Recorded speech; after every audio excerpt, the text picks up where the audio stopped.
À l'heure où le succès de la 308 n'est plus à prouver, et où Volkswagen vit les heures les plus noires de son existence, sans jeu de mots, Peugeot continue de décliner sa Lionne. La voici qui débarque habillée en GT, avec cette fois-ci pour mot d'ordre, l'accessibilité. À laisser aujourd'hui sur theobouzige.fr, la 308 GT Line, 2 litres, 150 chevaux. Ah oui, j'allais oublier de vous dire. Aujourd'hui, vous avez droit à 2 versions de l'essai, une version courte qui va aborder les points principaux de la GT Line, mais également une version plus longue qui va aborder les points de la GT Line de manière plus approfondie, mais également on va la comparer avec l'ancienne 308, donc à vous de voir.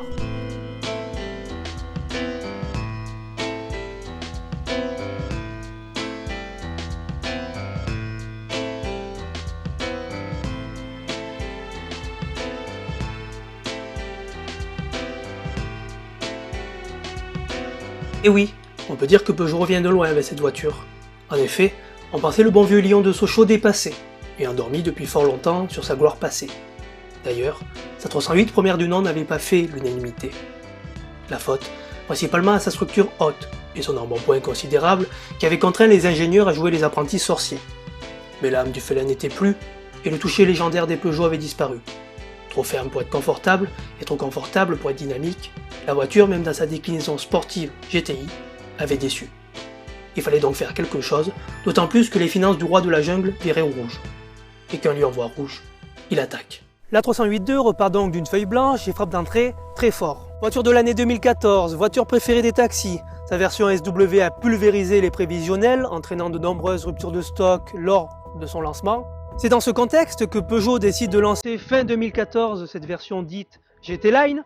Basée sur la finition Allure, elle reprend les traits de sa grande sœur, la GT, en passant par sa peinture bleue, sa carrosserie avec des élargisseurs d'ailes mais également ses fausses sorties d'échappement. On retrouve ses coques de rétroviseur noir perla, ses feux full LED comprenant les clignotants des défilement mais également les anti-brouillards, et également son intérieur à surpiqûre rouge. Ses seuls points distinctifs par rapport à sa grande sœur sont les badges GT Line, sont également, comme dit précédemment, le retour des anti-brouillards avec une fine couche de chrome, et également des jantes de série plus petites, en 17 pouces, baptisées Ruby. Côté moteur, pour être plus abordable que la GT, Peugeot les a limités au très connu 1 litre de PureTech 130 chevaux, 1 litre 6 HDI 120 et 2 litres HDI 150. Extérieurement, la 308-2 n'a plus rien à voir avec sa devancière. Plus basse, plus courte mais également plus légère, aussi bien visuellement que de manière technique, la voiture s'offre une belle musculature. Métissage de style réussi à la fois de Golf 7 mais également d'Audi A3, reconnaissons-le. La Lionne en tire l'allure statutaire, sans pour autant renoncer à sa personnalité.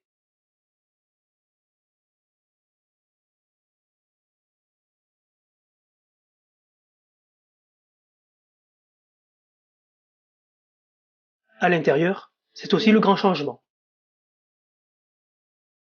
Fini le volant de camion et les sièges trop larges. La 308 embarque le célèbre A-Cockpit de sa petite sœur, la 208, avec son petit volant et ses compteurs placés haut, mais aussi des sièges au bon maintien latéral, de série, imitant le cuir. La finition GT Line apportant en plus une touche de couleur bienvenue dans cet habitacle noir, mais ne corrigeant toujours pas ces miroirs de courtoisie présents sur les Peugeot du siècle dernier, à l'éclairage jaunâtre. Quant au frein mécanique, oubliez-le, il est désormais électromécanique. Alors cet intérieur, soit on l'aime pas. Pour ma part, c'est très mitigé, puisque là où j'apprécie grandement ce petit volant et ces petits compteurs qui sont vraiment des offres uniques sur le marché, mais qui procurent également une sensation unique au niveau de la conduite, eh bien j'aime moins en revanche cet écran tactile qui fait certes moderne, mais qui manque à mon goût de réactivité. Puisque je trouve assez contradictoire qu'en France on interdise les portables au volant, alors qu'on autorise les constructeurs à nous pondre des écrans tactiles, les remplaçants, en 2 fois plus lent. Donc là pour l'exemple, j'ai connecté mon téléphone au Bluetooth, et pour vous montrer quand même la réactivité du streaming Bluetooth, je vais vous montrer qu'en changeant, j'appuie 1, 2, 3, 4. 4 secondes pour changer une chanson. Je continue, voilà, on en fait 2. Voilà, donc c'est vraiment aléatoire au niveau de la réactivité.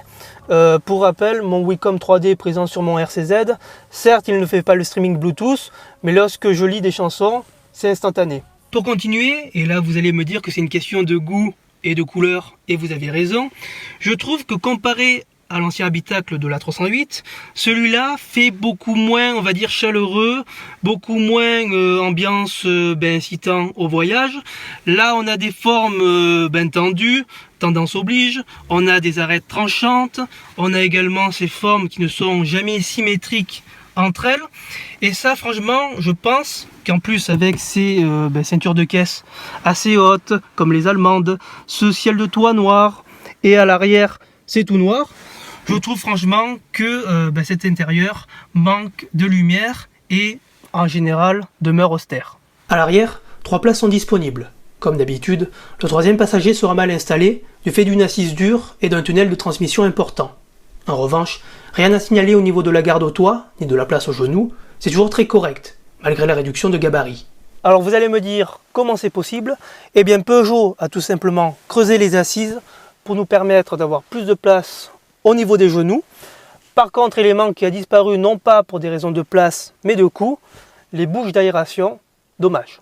Ouvrons maintenant le haillon, au verre souffrant toujours du même défaut, et découvrons un volume de coffre oscillant de 420 à 1309 litres, soit 120 litres de mieux que l'ancienne génération.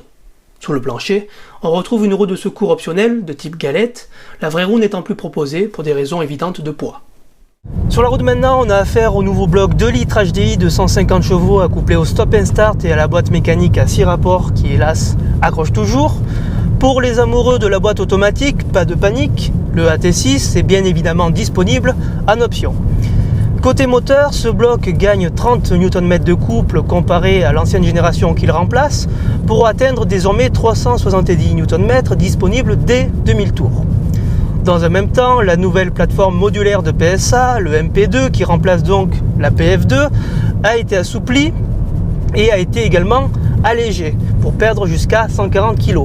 Donc ça profite premièrement aux relances qui sont meilleures puisqu'on a désormais un 0 à 100 établi en 8 secondes 7 contre 8 secondes 8 et on a également une consommation bien en baisse comparée au 0 à 100 qui passe désormais de 5 litres 9 à 4 litres 9, donc jusqu'à 1 litre de moins.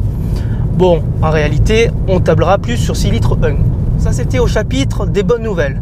Puisqu'au chapitre des mauvaises, on peut citer premièrement la contenance du réservoir à carburant qui a été amputée de 7 litres pour passer de 60 à 53 litres. Donc désormais, au revoir aux 900 km d'autonomie.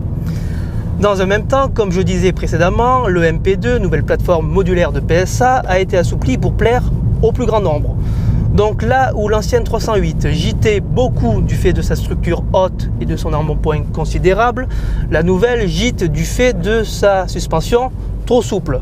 Donc on a beaucoup de mouvements de caisse qui n'étaient pas présents sur l'ancienne génération, mais le plus désagréable vient de son train arrière, puisque désormais très souple, lorsque vous passez sur une chaussée déformée ou en appui à faible ou haute vitesse, le train arrière a tendance à se dérober, à faire ça. Bon, pas de panique, il ne va pas faire de tête à queue, mais c'est très désagréable, surtout lorsque vous vous y attendez pas ou lorsque vous voulez hausser le pas.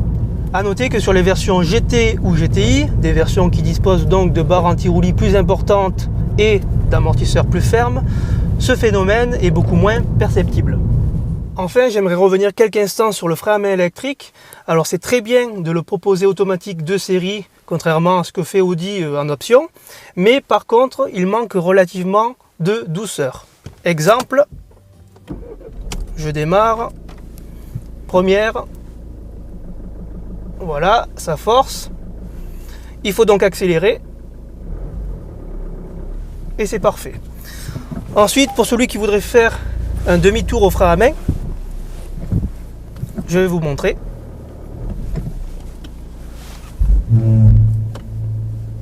Donc, oubliez. Dommage, mais Peugeot nous ramène à la réalité. Ce n'est pas une GT, et encore moins une sportive. Pas de réglage particulier à espérer, contrairement à ce qu'on peut proposer chez Audi sur les gammes S-Line. Mais à plus de 31 000 €, 32 080 pour être précis, on aurait pu espérer mieux, surtout au chapitre de la finition. Beaucoup de ratés au niveau de la peinture optionnelle, ainsi que de l'insonorisation. Beaucoup de bruit aérodynamique donc, et de vibrations dégagées par le diesel. Pourtant, sa version dégonflée Blue HDI 100 semble mieux insonorisée. À ce sujet, est-ce que quelqu'un sait à quoi correspond l'appellation Blue HDI ? Personne? Bon ok, je vous aide. En résumé, ce n'est pas un vulgaire diesel HDI auquel on a ajouté un filtre à particules et que Michel a décidé de baptiser bleu après un apéro bien arrosé. Non, c'est une technologie propre à PSA dans le but de réduire au maximum les rejets de CO2, mais également les NOx, vous savez, ce dont personne ne parle. Pour faire simple, les oxydes d'azote, appelés NOx, sont des gaz d'échappement nocifs pour la santé, tandis que le dioxyde de carbone, le CO2, principal gaz à effet de serre, contribue au réchauffement planétaire. Bref, pour en revenir à nos moteurs, les Blue HDI donc, sont équipés d'un catalyseur SCR pour Selective Catalytic Reduction et d'un FAP. Le catalyseur est placé directement à la sortie du moteur et le FAP vient terminer le circuit. À la question de pourquoi ce système complexe et pas un autre, PSA répond simplement que cela évite les compromis et que cela permet d'optimiser le rendement et la consommation tout en supprimant les NOx. Ils annoncent ainsi jusqu'à 10% de consommation en moins sur les Blue HDI. Alors vous allez me dire que c'est bien beau de combattre les NOx et de réduire la consommation, mais vous ne savez toujours pas le fin mot de l'histoire. Minute, on y arrive. Oui, et on arrive aux inconvénients, car pour fonctionner à 100%, ce système a besoin d'AdBlue, une solution liquide composée d'urée, produit synthétique conçu à partir d'ammoniac et de CO2, dioxyde de carbone et d'eau déminéralisée. Cet AdBlue se transforme en ammoniac dans la ligne d'échappement et agit par réaction au contact des NOx, pour donner de l'eau et de l'azote. Voilà, vous savez désormais pourquoi ce moteur s'appelle Blue HDI, tout simplement à cause de l'AdBlue marque déposée qui est utilisée dans le traitement anti-pollution de ce diesel. Et pour finir, hélas, l'AdBlue n'étant pas un fluide qui se régénère de lui-même, un réservoir de 17 litres est implanté sous le plancher arrière et doit être rempli tous les 20 000 km, sous peine de ne plus pouvoir utiliser le véhicule. En conclusion, la 308.2 est bien née, et sa version GT Line tend vers l'excellence pour celui ou celle qui veut se faire plaisir sans forcément en payer les compromis. Pour les autres, il faudra opter pour les versions GT ou bien encore GTI. Pour finir, aucun doute, le bon vieux lion de Sochaux est de nouveau sur pied, et déterminé plus que jamais à rester sur le chemin du succès. Mais pour croquer à coup sûr les références de la catégorie, il devra faire preuve encore de patience, et corriger bon nombre de petits défauts qui prennent rapidement le pas sur l'originalité et la personnalité dégagées par cette voiture. Dommage, mais ce n'est pas une fatalité en soi. Pour preuve, ses excellents chiffres de vente. Et au vu du capital sympathie dégagé par cette voiture, nul doute, l'histoire de la 308 du lion de Sochaux est loin d'être terminée. Pour preuve, elle ne fait que commencer.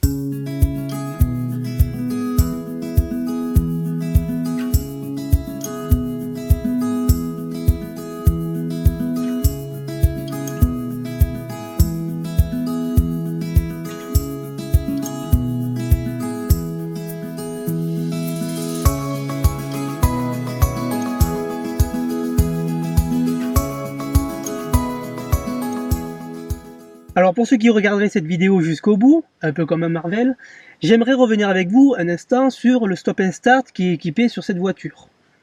C'est sans doute le meilleur du marché puisque ça fait des années que PSA y travaille dessus, et pourtant ils vont l'arrêter. Pourquoi? Eh bien tout simplement parce que quand on le met en face de la concurrence et de ce qui se fait sur le marché, on s'aperçoit de plusieurs choses. Premièrement, là où les concurrents se contentent d'un simple démarreur renforcé qui coupe tout simplement le moteur à l'arrêt total et qui coupe également tous les instruments électriques à bord, eh bien celui de PSA, lui, est greffé un alterno-démarreur qui permet de couper le moteur en dessous de 20 km/h et de garder tous les systèmes opérationnels. Le problème, c'est que ça coûte excessivement cher à PSA et PSA doit faire des réductions de coûts. Donc quand ils se sont aperçus que la concurrence ne faisait pas mieux, puisque là on entend redémarrer le moteur, ils se sont dit, les amis, on fait pareil.